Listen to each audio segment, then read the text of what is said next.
साहित्य सहवास, मुलाखती, नाट्य गप्पा, साहित्यिक गप्पा, काव्य वाचन, कथाकथन, पुस्तक परिचय, नाट्य उतारा सादरीकरण,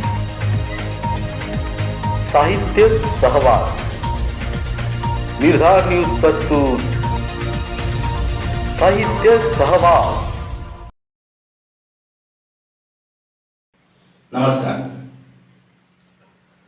सर्व रसिक साहित्यिकांचं निर्धार न्यूज या साहित्य सहवास या कार्यक्रमात स्वागत आहे. मित्रांनो, करोनाच्या काळात आपला कोंडलेल्या मनाची खिडकी आपण उघडण्याचा प्रयत्न करत आहोत, त्यातून बाहेर डोकावण्याचा प्रयत्न करत आहोत. आणि तसं करत असताना कोरोनाची व्यवधानं बाळगून आपण आज इथे साहित्य या विषयावर गप्पा मारण्यासाठी जमलेलो आहोत. आणि या गप्पामध्ये साहित्य या विषयावर कथा, कादंबरी, कविता यासारख्या अनेक साहित्य प्रकारात आपण सहज गप्पा मारणार आहोत. मित्रांनो, माणसाला व्यक्त होणं हे अन्ना इतकंच महत्वाचं आहे. किंबहुना माणूस वस्त्र नेसण्याआधी व्यक्त व्हायला शिकला असणार. आणि हे पुरातन भित्तिचित्र, गुहेतल्या भित्तिचित्रातून अगदी स्पष्ट झालेलं आहे. माणूस भाषा शिकला त्याआधी तो आपलं व्यक्त होणं रंगाच्या माध्यमातून, भित्तिचित्राच्या माध्यमातून करू लागला. पण जसजसं माणसामध्ये प्रगती होत गेली, भाषेनंतर लिपी आली, लिपीबरोबर लिहिणं आलं, लिहिण्यानंतर मुद्रणकला आली, आणि मुद्रणकला आल्यानंतर पुस्तकांचा जन्म झाला. आता ह्या पुस्तकाला जन्म देणारी माणसं, याला आपण साहित्यिक म्हणतो. त्यांच्या मनातल्या निरनिराळ्या सर्जनशील भावना, त्यांचे अनुभव ते पुस्तकातून, शब्दाच्या माध्यमातून व्यक्त होत असतात. आणि ही परंपरा जवळजवळ हजारो साल चालू आहे. आता याच परंपरेचं आपण इथे गप्पाच्या माध्यमातून व्यक्त करणार आहोत. तर पुस्तकांच्या जगात आपण अनेक घटकांपैकी मूळ घटक म्हणजे लेखक किंवा लेखिका. तर आज आपण अशाच एका सिद्धहस्त साहित्यिकाशी इथं संवाद साधणार आहोत. आणि त्या सिद्धहस्त साहित्यिका म्हणजे महाराष्ट्रातील प्रतिभावान लेखिका सौ वृंदा कांबळी. कांबळी मॅडम, तुमचं निर्धार न्यूजच्या साहित्य सहवास या कार्यक्रमात स्वागत आहे. धन्यवाद. तर आपण इथे साहित्य या विषयावर आता आपण चर्चा करणार आहोत. तो तुमचा एवढा प्रदीर्घ अनुभव आहे साहित्यामधला. कारण तसं बघितलं तर मी तुमचा विद्यार्थी. तर गेल्या 40-45 वर्षाच्या तुमची साहित्य वाटचाल मी जवळून पाहतोय. तर मला असं काही माझ्या मनात आता अनेक प्रश्न निर्माण झाले. तर या गप्पामध्ये मी तुम्हाला प्रथम प्रश्न असा विचारतो की माणूस व्यक्त व्हायला, ज्यावेळी व्यक्त होऊ इच्छितो त्यावेळी तो अनेक माध्यम उपयोगात आणतो. कोणी शब्दाच्या माध्यमातून, कोणी स्वराच्या माध्यमातून, कोणी चित्राच्या माध्यमातून, कोणी रंगाच्या माध्यमातून, अनेक माध्यमातून व्यक्त होतो. पण ज्या आयुष्यात असा एक टप्पा येतो की तिथे त्याला समजतं की होय, मी इथे चित्र काढू शकतो, मी इथे लिहू शकतो, मी इथे गाऊ शकतो. तसं तुमच्या लेखन ह्या प्रवासामध्ये तुम्हाला कधी वाटलं की होय, मी आता लिहू शकते आणि मी शब्दाचं माध्यम वापरून मी चांगल्या प्रकारे व्यक्त होऊ शकते आणि माझे अनुभव, माझ्या साचलेल्या अनेक अनुभवातून व्यक्त झालेल्या गोष्टी मी रसिकांपर्यंत, वाचकापर्यंत पोहोचू शकते, असं तुम्हाला केव्हा पहिल्यांदा जाणवलं? कसं आहे बघ, पूर्वीपासून माझं वाचन खूप होतं. म्हणजे लहानपणीच मी, जरी आमचं माहेरचं गाव दुर्गम खेडं होतं तरी सुद्धा ज्यांच्याकडे मासिकं येत असत त्यांच्याकडून ती मी मागून आणत असे आणि वाचत असे. त्याच्यातून मी कथा आणि कादंबऱ्या खूप मोठ्या प्रमाणावरती वाचलेल्या होत्या. त्या वाचनाचे संस्कार कुठेतरी माझ्या मनावरती झालेले होते. पण आपण लिहायचं, लेखिका व्हायचं असं कधी मी ठरवलं नव्हतं किंवा तसं विचारही कधी मनात आलेला नव्हता. आणि महत्त्वाची गोष्ट म्हणजे घरात आमच्या खूप तशी गरिबी असल्यामुळं आम्हाला पहिली माझी गरज होती ती म्हणजे नोकरी मिळवणं. आणि यासाठी मी SSC DED झाले. त्यानंतर नोकरी, संसार हे सगळं सुरळीत जीवन सुरू झालेलं असताना मुलगा थोडा मोठा झाल्यानंतर मला असं वाटू लागलं की पूर्वीचे जे संस्कार वाचनाचे होते ते पुन्हा जागृत झाले.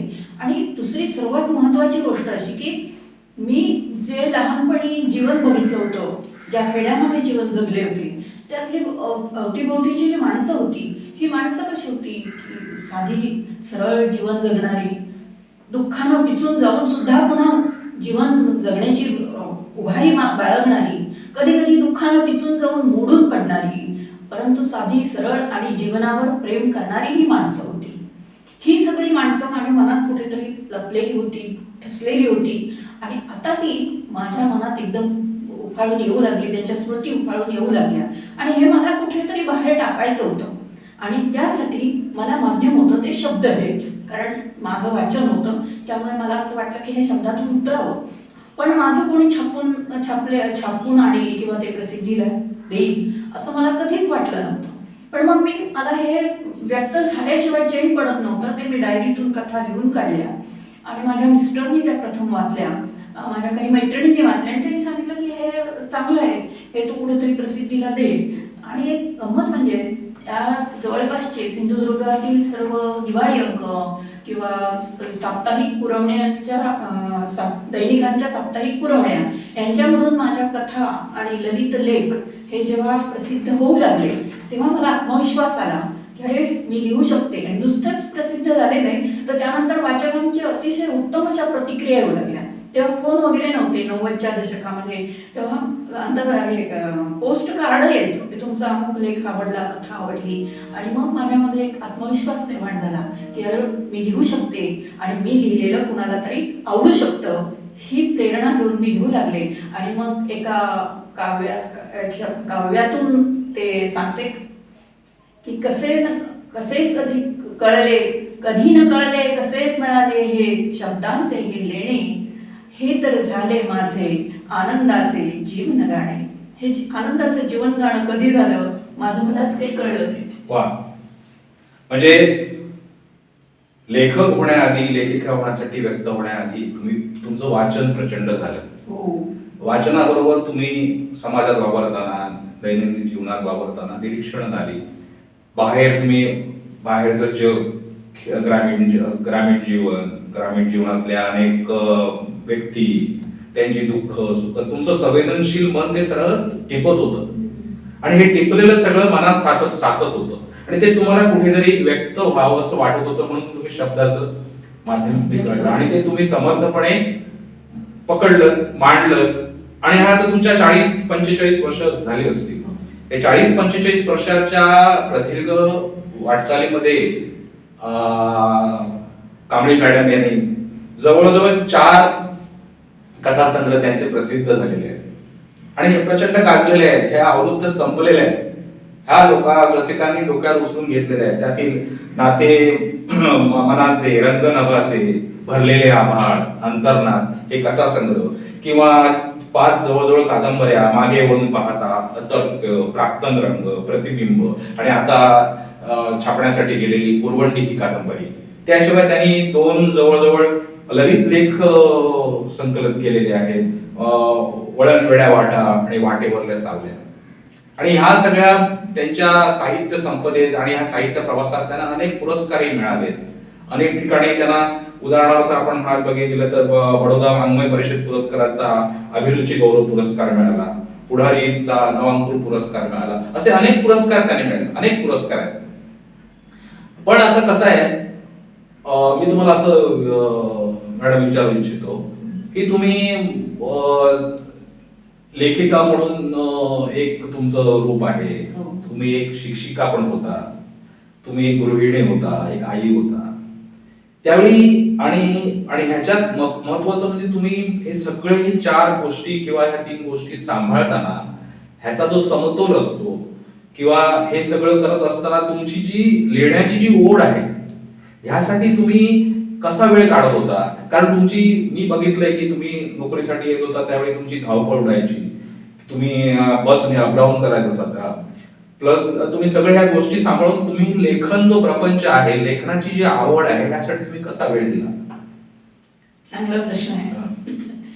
कसं आहे बघा, मी लेखिका, शिक्षिका, गृहिणी आणि माता ह्या सगळ्या ज्या माझ्यातल्या भूमिका आहेत ना, ह्या भूमिका एकमेकांना पूरक अशा आहेत. आणि महत्वाची गोष्ट अशी की मी शिक्षिका म्हणून वावरत असताना शाळेच्या गेटच्या आत माझं पाऊल पडलं की मी फक्त शिक्षिका आणि शिक्षिका असणार. मग घरातली जी काही विचार आहेत, काही समस्या आहेत त्या मी डोक्यातून बाजूला काढून ठेवलेल्या असणार. शिक्षिका म्हणूनच तिथे वावरणार, मुलांमध्ये वावरणार. घरात आले की घरातलं जे काय आहे स्वयंपाक आणि किंवा घरातल्या ज्या काही गोष्टी आहेत तिथेच फक्त मी कॉन्सन्ट्रेशन करणार. आणि जेव्हा लिहायचं असेल तेव्हा मग शिक्षिका, गृहिणी ही सगळी नाती बाजूला काढून ठेवून फक्त लेखिका म्हणून मी वावरणार. हे मी साधू शकत होते मनाने. आणि सर्वात महत्त्वाची गोष्ट म्हणजे वेळेचा प्रश्न महत्त्वाचा होता की वेळ कशी साधायची. तर मला असं वाटतं, आता मी बऱ्याच वेळेला हा शब्द ऐकते की वेळेचं व्यवस्थापन. तेव्हा तो शब्द मला माहीत नव्हता, परंतु मी ते करत होते की आज बाबा मला, कारण हे जे लेखनाविषयीचं जे काही आहे ना ते एकदा का मनात आलं की व्यक्त झाल्याशिवाय ते मोकळं, शब्दातून मोकळं केल्याशिवाय त्या लेखकाला चैन पडत नाही. तसंच माझं सुद्धा होत होतं. अतिशय मी अस्वस्थ बनत असे आणि हे एकदा मोकळं व्हावं असं वाटत असे.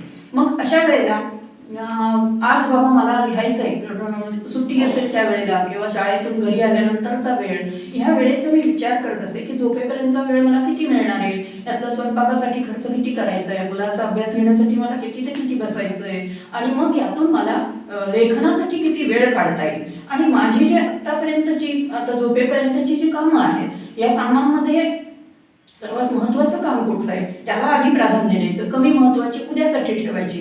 अशा प्रकारे काम करता करता हाताने कामं चालू असता असता डोक्यात हे सगळे माझे विचार असायचे. मग कधी पहाटे उठून लिहित असे, कधी रात्री थोडा वेळ जागून, तर शनिवार रविवारच्या सुट्टीमध्ये. आणि दुसरी गोष्ट महत्त्वाची एक मला फायदा असा झाला मिस्टरांच्या नोकरीचा की ते कलेक्टर ऑफिसमध्ये नोकरीला असल्यामुळं त्यांना माझ्या सुट्टीच्या वेळेला त्यांना सुट्ट्या नसत आणि त्यांनी सहसा कधी सुट्टी घेतली नाही. त्यामुळे सुट्टी आहे म्हणून बा टूरला कुठेतरी गेलो, ट्रिपसाठी बाहेर गेलो असंही कधी झालं नाही. सगळ्या सुट्टीचा वेळ मी लेखनासाठी फक्त देत असे. आणि त्यामुळं ही सगळी नाती मी व्यवस्थित ॲडजस्ट करत होते आणि त्यातूनही मी लेखन करत होते. बरोबर. म्हणजे आता मी कांबळे मॅडमचा विद्यार्थी, म्हणजे इयत्ता 6वी पासून विंग मध्ये, तर मी अनुभवलेलं आहे. कारण कांबळे मॅडम ह्या मराठी शिकवायच्या आणि मराठी शिकवताना त्या शिक्षिकेच्या भूमिकेतून यायच्या वर्गात. पण मी असं अनुभवले की त्यांच्यात मुळात लेखिका असल्यामुळे तिथे तो शिक्षिकेचा, ते जे शिक्षिका बाहेर राहायची आणि लेखिकेच्या माध्यमातून ते आम्हाला शिकवायचे. तर मला असं समजतं की ज्यावेळी आपण एखादा अनुभव घेतो, गाठीशी बांधतो, किंवा एखादी एक घटना बघतो किंवा एखाद्या घटनेशी आपण रिॲक्ट होतो, त्यावेळी ते आपण कुठेतरी डोक्यात साठवून ठेवतो. पण प्रत्येकालाच ते शब्दाच्या माध्यमातून उतरवता येत नाही, कारण त्याला थोडंसं तंत्र लागतं, थोडंसं त्याच्यासाठी तुम्हाला शब्द बँक तुमच्याकडे पाहिजे, किंवा ते मांडण्याची कला पाहिजे, किंवा ते. तर मी असं तुम्हाला विचारतो की तुम्ही साहित्याचा, कथा हा प्रकार हाताळताना किंवा कादंबरी हा प्रकार हाताळताना, तर तुम्ही आता एखादी कथा लिहायला घेतलीत किंवा एखादी कादंबरी लिहायला घेतली, तर त्या निर्मिती मागची प्रक्रिया काय आहे? म्हणजे तुम्ही एक साहित्यिक म्हणून तुम्ही त्या कथा निर्मिती मागे काय पाहता, किंवा ती प्रक्रिया तुमची स्वतः, त्या प्रक्रियेबद्दल तुम्ही काय सांगू शकता? आणि उदाहरणार्थ एक कथाचं निर्मिती तंत्र काय आहे, कादंबरीचं निर्मिती तंत्र काय आहे, दोघांमध्ये फरक काय आहे? म्हणजे कसं असतं की एखादी कथेची आपण कादंबरी करू शकतो, तर ती कादंबरी करताना काय व्यवधानं सांभाळावी लागतात, एखादी कथा लिहिताना काय गोष्टी आहे, हे जरा काय सांगायला यामध्ये? कसं आहे, कथा कशा लिहिल्या जातात किंवा कशा कथेची निर्मिती कशी होते, तर लेखक जीवन जगत असताना अनुभव दैनंदिन जीवनामध्ये असंख्य अनुभव घेत असतो. या असंख्य असलेल्या अनुभवांपैकी आणि अनुभव सगळेच जण घेतात, पण लेखकाच्या बाबतीत असं का होतं, तर जेव्हा तो अनुभव एखादे किंवा जीवनानुभव घेत असतो तेव्हा ते अत्यंत उत्कटपणं, अतिशय तरलतेनं किंवा संवेदनशीलतेनं जेव्हा ते अनुभव तो घेतो, त्यावेळेला त्या असं अनेक अनुभवांपैकी एखाद्या अनुभवाचं बीज, एखाद्या अनुभवातून निर्माण झालेलं बीज त्याच्या मनावरती बिंबतं किंवा रुजतं. ही क्रिया कशी घडते, तर जेव्हा जसं वीज संपून जाते ना, तसं काहीतरी क्लिक होतं त्याच्या मनामध्ये की अरे ही कल्पना घेतली पाहिजे, अरे ह्या कल्पनेवरती लिहिलं पाहिजे. परंतु हे बीजारोपण होणं म्हणजे कथा नाही. त्यानंतरचा कथेचा प्रवास हा खूप दीर्घ असतो आणि त्याच्यामध्ये खूप महत्त्वाचे असे टप्पे असतात की एखादी कथेचं बीजारोपण झालं की मग त्या कथेचा आराखडा लेखकाच्या मनात तयार होतो.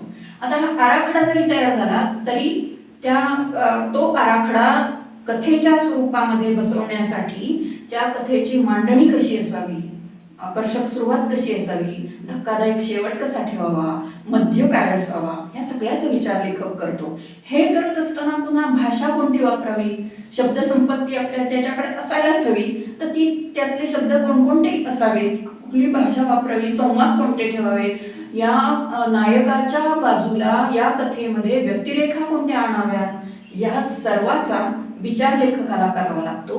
कथेला ठाशीवपणा यावा, कथा वाचनीय व्हावी, आकर्षक व्हावी, रंजक व्हावी, यासाठी खूप विचारपूर्वक कथा लिहावी लागते. आणि म्हणून असं बघ कथा मला लिहून दे असं कोणी सांगितलं तर ती जाता जाता लिहून होणारी ही प्रक्रिया नाही आहे.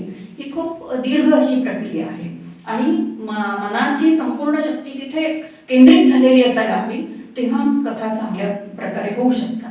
दुसरा तुमचा प्रश्न कादंबरीचा आहे. चांगला प्रश्न त्यांनी विचारलाय की कथा, असं म्हणतात की कथा हे एककेंद्री असतं, तर कादंबरी ही अनेक केंद्री असते. याचा अर्थ काय, तर कथा ही त्या व्यक्तीच्या किंवा त्या व्यक्तिरेखेच्या जीवनातील एखाद्याच घटनेवरती, एखाद्याच प्रसंगावरती किंवा एखाद्या प्रसंगाभोवती फिरणारी कथा असते. पण कादंबरीचं तसं नाही. कादंबरीमध्ये त्या कादंबरीचा जो नायक अगर नायिका असते, त्या व्यक्तिरेखेचा संपूर्ण जीवनपट हा त्या कादंबरीमध्ये येतो आणि त्यामुळं कादंबरी लिहिणं हे अधिक आव्हानात्मक, निर्मितीच्या दृष्टीनं बघितलं तर ते खूप आव्हानात्मक असतं आणि प्रदीर्घ काळ चालणारी ही प्रक्रिया आहे. म्हणजे जाता जाता असं नाही, काही महिन्यामध्ये होणारी पण नाही, वर्षानुवर्ष ही प्रक्रिया चालू असते. कारण कादंबरीच्या ह्याच्यामध्ये, कादंबरीच्या लेखनामध्ये एखाद्या व्यक्तिरेखेचा संपूर्ण जीवनपट सांगत असताना त्या जीवनामध्ये आलेल्या सगळ्या व्यक्तिरेखा, या व्यक्तिरेखेचा आणि त्या व्यक्तीचा असलेला संबंध, हे सगळं तिथे दाखवलं जातं आणि त्यामुळे अनेक व्यक्तिरेखा तिच्यामध्ये येतात. आणि म्हणूनच कादंबरी हे असं म्हणतात की जर कथा ही एक वाद्य म्हटलं तर कादंबरी हे ऑर्केस्ट्रामधील सगळे वाद्यसमूह, किंवा कथा ही एक वर्तुळ म्हटलं तर कादंबरी हे वर्तुळात वर्तुळ वर्तुळात वर्तुळ अशा असलेल्या अनेक वर्तुळांचा समूह असं त्याला म्हटलं जातं. तर कादंबरी आणि कथा यांच्यामध्ये निर्मिती प्रक्रियेच्या दृष्टीने हा मोठा फरक आहे. म्हणजे कथेचा आपण जर बघितलं तर कथेचा एक कॅनव्हास एक थोडासा मर्यादित स्वरूपाचा, म्हणजे एखादी कॅरेक्टर घेतली का त्या कॅरेक्टरच्या संदर्भाने येणारे अनेक 1-7-8 कॅरेक्टर्स असतील, तर त्या मुख्य कॅरेक्टरच्या किंवा व्यक्तिरेखेच्या संदर्भातून आलेलं एखादं दुसरं त्याच्या जीवनात घडलेल्या गोष्टीविषयी लिहिलं जातं. पण कादंबरीमध्ये मोठा कॅनव्हास असतो, त्यात अनेक गोष्टी होत असतात, अनेक गोष्टी थोडक्यात त्या व्यक्तिरेखेचा पूर्ण जीवनपट आपण मांडण्याचा प्रयत्न करतो. पण मी असं तुम्हाला विचारतो की आपण ज्यावेळी एखादी गोष्ट लिहायला घेतो, आता तुम्ही ठरवलं की मी आता एक कादंबरी लिहिणार आहे, तर कादंबरी लिहिताना हा त्याची प्रेरणा आहे की मी लिहिणार आणि मी लिहिलेलं हे लोकांपर्यंत जाणार, सुदूर पोचणार आणि लोकांनी ते वाचावं आणि त्याच्यावर अभिप्राय द्यावे, हे लेखकाचं मूलभूत हे आहे, ह्याच्यात दुसरं काय नाही. पण ह्या पलीकडे सुद्धा ज्यावेळी मी एखादं पुस्तक निर्मिती घेतो की एखादी कथा लिहायला घेतो किंवा एखादी कादंबरी लिहायला घेतो, तर या गोष्टी म्हणजे लोकांनी वाचावं, त्याचे अभिप्राय द्यावे, ह्या गोष्टी पलीकडे अजून काही तुम्हाला त्या निर्मितीसाठी घटक तुम्हाला पुश करत असतात का, तुम्हाला उद्युक्त करत असतात का? नक्कीच नक्कीच. हा. जसं की हा मगाशी सांगितलं त्याप्रमाणे विचार आधी मनात येतो आणि तो व्यक्त केल्याशिवाय त्याला चैन पडत नाही. हे व्यक्त करणं जे असतं ना ते थोडंसं वेदनादायी असतं, हा. मानसिक त्रासाचं असतं. परंतु ज्या वेळेला ते संपूर्ण ती कलाकृती पूर्ण होते की नाही, त्यावेळेला एक असामान्य अशा आनंदाची प्राप्ती त्याला होत असते. नक्कीच. आणि त्यामुळे स्वानंद ही सुद्धा एक लिहिण्यामागची मूळ प्रेरणा असते. परंतु केवळ स्वानंद ही एकच प्रेरणा मानता येणार नाही. तर स्वानंदाबरोबरच तुम्ही म्हटलं तसं की लोकांपर्यंत आपली कलाकृती नेऊन पोहोचवणं, लोकांनी ती समजून घेणं, आपल्याला जो आनंद झालेला आहे त्या निर्मिती प्रक्रियेच्या नंतर तो आनंद आपण रसिकांना देणं, हा सुद्धा त्या निर्मिती मागची प्रेरणा असते. आणि मुख्य प्रेरणा ही की व्यक्त होणं, मनात काहीतरी साठलेलं असतं खूप अगदी जसं एखाद्या भांड्यामध्ये पाणी किंवा द्रव पदार्थ घेतला, काठापर्यंत येतो, काठाच्याही वरती आल्यानंतर तो ओतू जातो, तसं मनामध्ये इतकं काही करून येतं की ते शब्दातून व्यक्त केल्याशिवाय चैन पडत नाही, तेव्हा कलाकृतीची निर्मिती होत असते. तर हा, पण मी असं म्हणतो की एखादी कलाकृती, एखादी कथा, आता उदाहरणार्थ आपण विचार करू की विज्ञान कथा आहे, तर काही वेळा लेखक काय करतो, आपले कल्पना सामर्थ्य वापरून, कल्पना विश्वात वावरून, कल्पनेच्या जोरावर तो ती कथा लिहितो. उदाहरणार्थ आपण विज्ञान कथा पकडली, पण मला असं वाटतं की कुठलीच कथा म्हणा किंवा कादंबरी म्हणा, तुम्ही 100% कल्पनाने लिहू शकत नाही. कुठेतरी तुमचे अनुभवलेले गोष्टी तिथे येत असतात आणि त्याला कल्पनेची जोड देऊन तुम्ही करत असता. तर मी असं विचारतो की तुमच्या वाटेवरल्या सावल्या हे जे पुस्तक आहे, ललित पुस्तक आहे, यातले मी वाचलेलं आहे, तर त्याच्यामध्ये तुम्हाला ज्या आयुष्यात तुमच्या आजपर्यंतच्या आयुष्यात भेटलेल्या अनेक व्यक्तिरेखा, अनेक माणसं जी वास्तवातली माणसं आहेत, खरीखुरी माणसं आहेत, भेटलेली माणसं आहेत आणि ती तुमच्या अनेक वेळा तुम्हाला भेटून गेलेली आहे, त्यावेळी त्यांनी तुमच्या मनामध्ये काहीतरी इम्प्रेशन सोडलेलं आहे, काहीतरी इम्पॅक्ट केलेला आहे आणि तो असा इम्पॅक्ट त्या मनामध्ये तुमच्या तो खोलवर त्यावेळी तो रुतलेला आहे. आणि अशा अनेक माणसांनी तुमच्या संवेदनशील मनावर असे अनेक इम्पॅक्ट, बरे वाईट काय असतील ते सोडलेले आहेत आणि अशा एका टप्प्यावर तुम्ही आल्यानंतर तुम्हाला असं जाणवलं की हे सगळे इम्पॅक्ट्स आहेत, सगळे ज्या गोष्टी मी अनुभवलेल्या आहेत जाणते अजाणतेपणे, त्या कुठेतरी आपण संकलित करावे. आणि वाटेवरल्या सावल्या हे पुस्तक तुम्हाला भेटलेल्या खऱ्या माणसांच्या स्वरूपात तुम्ही त्यांच्या गोष्टी मांडलेल्या आहेत.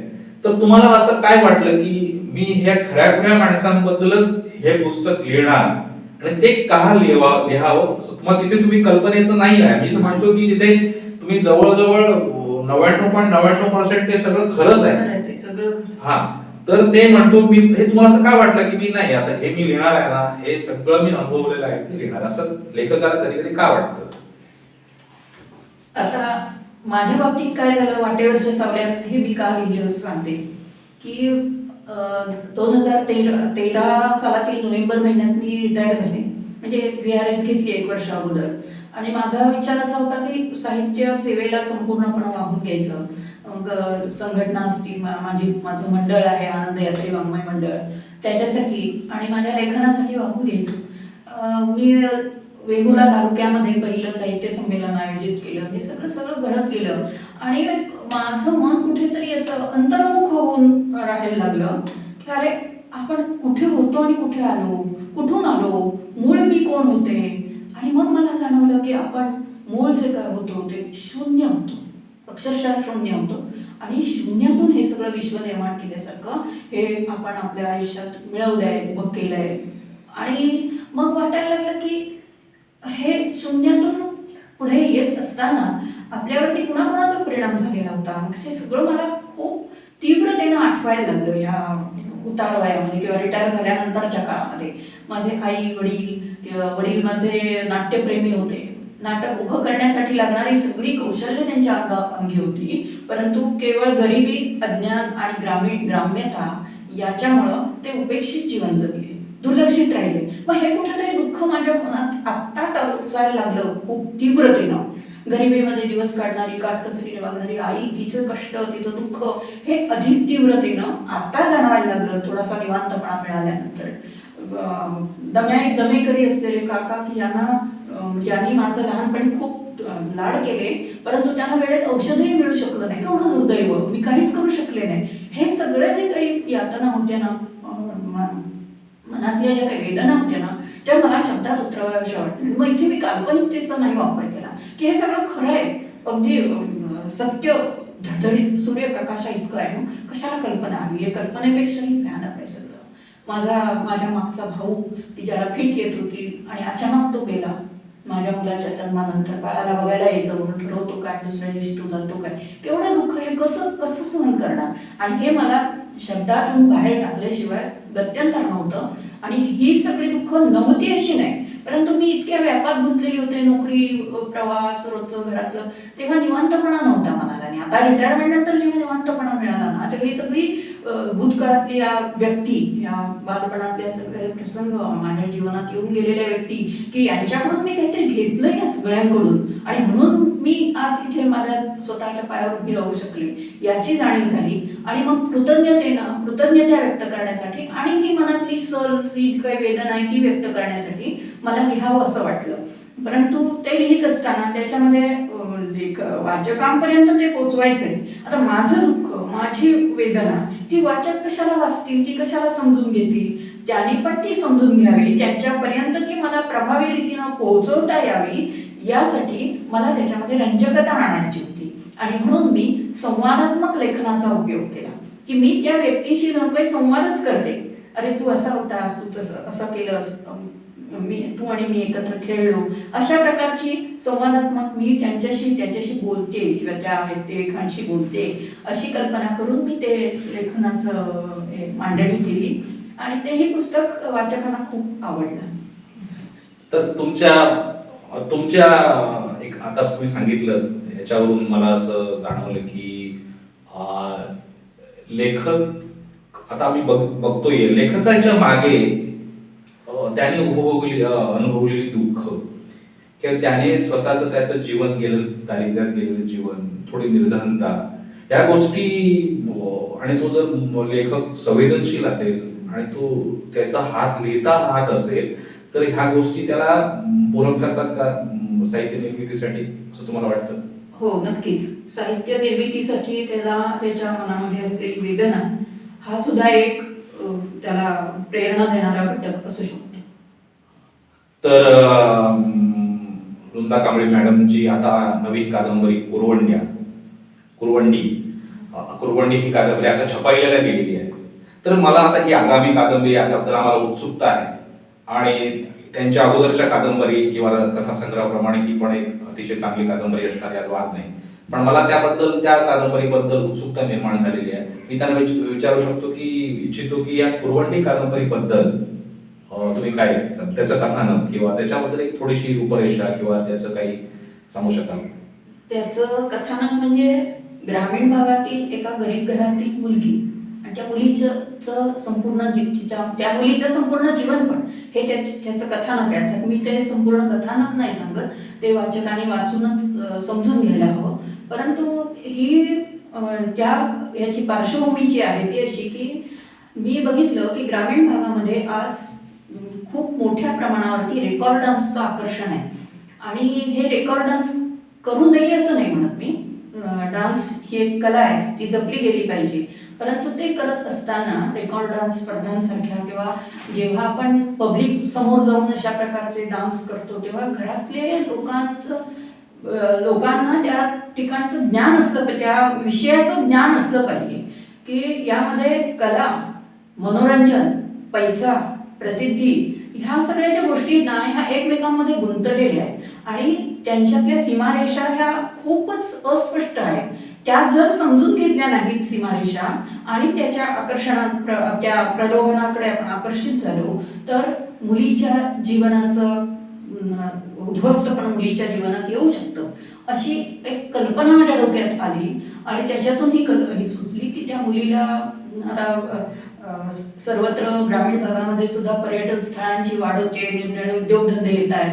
अशाच एका गावामध्ये त्या मुलीला एका हॉटेलमध्ये रिसेप्शनिस्ट म्हणून नोकरी मिळते आणि नोकरी मिळाल्यानंतर तिथे कशा प्रकारे शोषण होतं ते होणारं शोषण तिला नको असलं तरी सुद्धा घराची बाजू राखण्यासाठी किंवा घराला आपण आधार होणार आहोत म्हणून ती ते शोषण सहन करते आणि याच्यातून ती कादंबरी घडत जाते. त्या मुलीचं संपूर्ण जीवनपट दाखवलेलं आहे की ती त्या मुलीचं जीवनाचा प्रवास दाखवत असतानाच भोवतालचा ग्रामीण सगळा भाग, त्या विकसित होत असलेला भाग, तिथे घडणारं परिवर्तन, तिथे विविध व्यक्तिरेखा, तिथे असलेली लोकजीवन, तिथल्या परंपरा, हे सगळं त्याच्यामध्ये आलेलं आहे. आणि या मुलीच्या बाबतीत एक महत्वाची गोष्ट मी अशी सांगेन की जेव्हा ती घराला आधार द्यायचा म्हणून हे सगळं सहन करते, त्याचबरोबर तिचं व्यक्तिमत्व सगळं बदलत जातं की मी म्हणजे खंबीर असायला हवी. ती खंबीर बनण्याचा प्रयत्न करते, घराला आधार देते, भावंडांची शिक्षण करते, सगळं ती उभं करते. परंतु या सगळ्या प्रक्रियेत तिचं जे मूळ व्यक्तिमत्व आहे की ती एक नाजूक आहे, हळवी आहे, खूप स्वप्नाळू आहे, ते सगळं तिचं व्यक्तिमत्व पूर्ण उलटं पालटं होऊन जातं. आणि अशा वेळेला ती जेव्हा स्वतःच्या मेंदूवरती हे ठसवत राहते की मी खंबीर आहे, मी कणखर आहे, ह्या सगळ्या प्रक्रियेत तिच्या हार्मोन्सचे चेंजेस होत असताना तिला काय वेदना झाल्या असतील. आपल्या मागची बहीण बाळपणाला आणल्यानंतर तिचं सगळं करत असताना तिला काय वेदना झाल्या असतील, हे सगळं वर्णन मी त्या कादंबरीमध्ये केलेलं आहे. वाचकाने ते वाचूनच बघावं. हो, म्हणजे तुम्ही आता सांगितल्यानंतर अजून उत्सुकता वाढलेली आहे. पण मी काय म्हणतो, लेखकांकडे लिहिण्यासारखं पुष्कळ असतं, त्यांना उत्सुकता पण असते, पण काही वेळा त्यांची तक्रार असते की माझ्याकडे वेळ नाही आहे, माझ्याकडे वेळ असतं तर अजून लिहिलं असतं, आणि काही बाबतीत ते खरंही असतं. पण मग तुम्हाला ह्या आता लॉकडाऊनच्या काळामध्ये आम्हाला सर्वांनाच त्या मनाने फार वेळ होता. मग तुम्ही या लॉकडाऊनच्या काळात एक लेखिका म्हणून कसा काय उपयोग केला? लॉकडाऊनच्या काळामध्ये आमच्या घरातल्या म्हणजे कामवाली आमच्याकडे होती, तिला मी कमी केलं. घरातली सगळी कामं करत असताना वेळ काढून बरंच लेखन केलं. म्हणजे आतापर्यंत केलेल्या लेखनापेक्षा या लॉकडाऊनच्या काळामध्ये मी लेखन बरंचसं करू शकले, कारण मला ते कुठेतरी मन गुंतवणं आवश्यक होतं. कोरोनाच्या काळामध्ये भोवताली घडणाऱ्या ज्या घटना होत्या इतक्या भयप्रद आणि वेदनादायी होत्या की त्याच्यापासून सुटका करून घेऊन कुठेतरी मन गुंतवणं गरजेचं होतं. आणि त्यातून माझ्या हातून झालेलं लेखन सुद्धा बरंच आहे की त्याच्या पुढची एक मी कादंबरी लिहायला घेतलेली आहे, अर्धी झालेली आहे. त्यानंतर एक कथासंग्रह पूर्ण झाला आणि एक वेगळाच प्रकार, वेगळा म्हणजे वेगळा नाही, तो नवीन नाही आहे, परंतु सध्या बाजूला पडलेल्या की रूपक कथा या मी लिहायला घेतल्या. 20 कथा लिहिलेल्या आहेत, त्याचाही एक कथासंग्रह होऊ शकेल. एक लघुकथा संग्रह आणि तिसरी ही कादंबरी. त्यानंतर कुरवंडी कादंबरी मी याच काळामध्ये पूर्ण केली. त्यामुळे ह्या लॉकडाऊनच्या किंवा या कोरोनाच्या काळामध्ये या कारणामुळं माझ्या हातून बऱ्यापैकी लेखन झालं असं म्हणायला हरकत नाही. तुम्ही हे सांगितलं त्यावरून मी असा विचार करतो की तुम्ही किती ह्या वयात सुद्धा किती सक्रिय लेखन करतात आणि असंच लेखन तुमच्या हातून घडवून वाचकांना नवीन पुस्तकं वाचायला मिळवून. आणि मी तुमची पुस्तकं सगळी नाही वाचली तरी काही पुस्तकं वाचायला मिळाली मला. त्यातलं तुमचं लेखनातलं शालीनता आहे, त्यातली तुमची जी लेखन फार संवेदनशील लेखन आहे आणि माणसांच्या भावनांच्या तळाशी जाण्याचा तुमचा कायम प्रयत्न असतो. तर एक वेगळी तुमची जी लेखनाची धाटणी आहे ती वेगळी धाटणी आहे आणि ही धाटणी फार दुर्मिळ आहे. कारण काही लेखनांच्या प्रत्येकाच्या हे वेगळे असतात, लेखन शैली वेगळी असते. पण मी असं तुम्हाला आता शेवटच्या टप्प्यावर मी तुम्हाला एक प्रश्न विचारतो की लेखनाच्या ह्या फार स्थित्यंतर होत असतात लेखन शैलीमध्ये, लेखनाच्या तंत्रामध्ये, लेखनाच्या विषयामध्ये. तर तुम्ही आता या 40-45 वर्षात तुम्ही जे लेखन केलं आणि आता तुम्ही एक सोशल मीडियाच्या माध्यमातून किंवा इतर पुस्तकाच्या माध्यमातून जे नवीन लेखक लिहित आहेत, हे नवीन लेखन येतंय जे तुम्ही वाचलंय आणि पूर्वीचं लेखन, त्यामुळे तुम्हाला खरंच काही फरक आढळतोय की साम्य आढळतोय की काही अजून फरक आढळतोय? काय फरक नक्कीच आहे. तर कसं होतं बघा की जशी गरज आहे त्याप्रमाणे गोष्टी घडत जातात किंवा गरजेनुसार, गरज ही शोधाची जननी आहे म्हणतात तसं आत्ताचा काळच असा आहे अतिशय धकाधकीचा, धडपडीचा आणि माणसाकडे वेळही कमी आहे. पुन्हा सोशल मीडियाचा फार मोठा प्रभाव आपल्या जीवनावरती आहे आणि त्यामुळं पूर्वीच्या ज्या कथा, कादंबऱ्या, कथा होत्या त्या लघुकथा म्हणून आम्ही जी म्हणतो तीच 20, 25, 30 पानांची सुद्धा असू शकते, आहेत अशा काही. आता एवढ्या मोठ्या कथा म्हटल्यानंतर त्या वाचायला सुद्धा तेवढा वेळ दिला पाहिजे. आज आमच्याकडे किंवा या माणसांकडे आता इतक्या धावपळीच्या जीवनामध्ये तेवढा वेळही नसतो. आता अलीकडच्या काळात बघितलं तर सोशल मीडियामध्ये मीडियावरती लिहित असताना अगदी शॉर्टमध्ये लिहिलं जातं. ते सुद्धा एक प्रकार तोही चांगला आहे. अर्थात हा जरी झालेला बदल असला तरी तोही चांगला आहे. अलग नावाची सुद्धा एक प्रकार अलीकडे येतो आहे. त्याच्यामध्ये वेळ लागत नाही. जाता जाता एका नजरेच्या टप्प्यात एक महत्त्वाचं तत्व त्याच्यातून किंवा एक महत्त्वाचं काहीतरी विचार, तत्व, भावना त्यातून कळून जाते. एक सहजपणे जाता जाता कळून जाते. अशा प्रकारे खूप मोठा बदल हा अलीकडच्या काही वर्षांमध्ये लेखनामध्ये झालेला आहे. हा, म्हणजे थोडक्यात बदल हा होतच असतो. होतच असतो. काळावर हुकूम, जसं गरज आहे त्याप्रमाणे तंत्र बदलतं, हे बदलतं. तर रसिक हो, आत्ता आपण ह्या साहित्याविषयी गप्पा काही केल्या, याला काही अंत नसतो. याच्यात प्रश्न पुष्कळ आहे पण आपल्याकडे वेळ नाहीये. त्यावेळी ह्या वेळेच्या चौकटीमध्ये आपल्याला हे सगळं करावं लागतं. परत आपण आणि जाता जाता आपण वृंदा कांबळे मॅडम यांना शुभेच्छा देऊ. त्यांची आगामी पुस्तकं, ती जे लिहित आहेत, लिहिणार आहेत, त्यांच्या मनात अजून काही, कारण लेखकाच्या मनात काय नसतं, काही लिहित त्याला अर्थ नसतो, तर ते लिहिणार आहेत, काही लिहित आहेत, त्यांची काही पुस्तकं छपाईसाठी गेलेली आहेत. याबद्दल आपण त्यांना शुभेच्छा देऊ आणि त्यांनी असंच लिहित राहावं, आम्हाला वाचायला मिळावं, असं करून मी हा कार्यक्रम आटोपता घेतो. धन्यवाद. या ठिकाणी निर्धार न्यूजने मला इथे बोलावलं आणि साहित्य सहवास या कार्यक्रमामध्ये मला बोलण्याची संधी दिली. याबद्दल निर्धार न्यूज या चॅनलचे मी खूप खूप आभारी आहे. धन्यवाद. साहित्य सहवास, मुलाखती, नाट्य गप्पा, साहित्यिक गप्पा, काव्य वाचन, कथाकथन, पुस्तक परिचय, नाट्य उतारा, सादरीकरण. साहित्य सहवास. निर्धार न्यूज प्रस्तुत साहित्य सहवास.